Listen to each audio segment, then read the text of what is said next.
Good afternoon, everyone. We are Group 10 and we're reporting about Service Cooperative.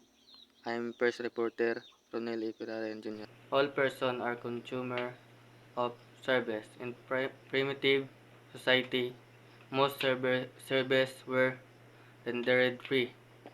To make service madly available and at a lower cost, there is a need to organize service cooperative, such as housing, transport, electric, hospital, insurance, school, and etc. Service cooperative are present as the answer. There are a group of people who voluntarily work together. They combine their resources, money, skill, time to provide essential service to their member and political the wider community. This collaborative approach aims to make service more affordable and accessible than if each individual tried to provide them alone. The example of service cooperative is Kilusang Bayan for Service is presented as a specific example of a service cooperative. The definition highlights that is a voluntary association of at least 15 people who collaborate to provide essential service. My name is Giovanni C. Kimno. My topic is Cooperative Insurance of the Philippines.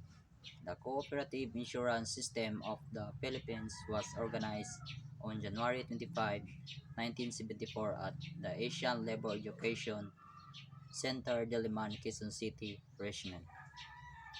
The two examples of the Cooperative Insurance of the Philippines is Cooperative Health and Management Federation, Cooperative Insurance System of the Philippines.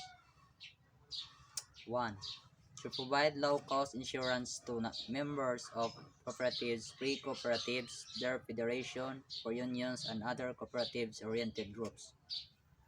2. To build a strong capital base for cooperatives. 3. To give substance to the social orientation of the cooperative development programs.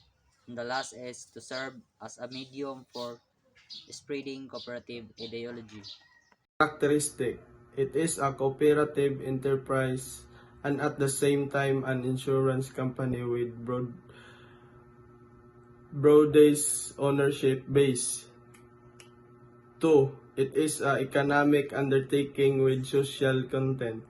3. Low operating costs. And at the last, 4. A service-oriented approach. Cooperative management, a modular approach service offered. 1. Group life yearly renewable term insurance. 2. Group life savings incentive insurance. 3. Group life loan payment protection insurance. 4. Group life loan payment protection insurance. 5. Endowment plans. 6. Other services.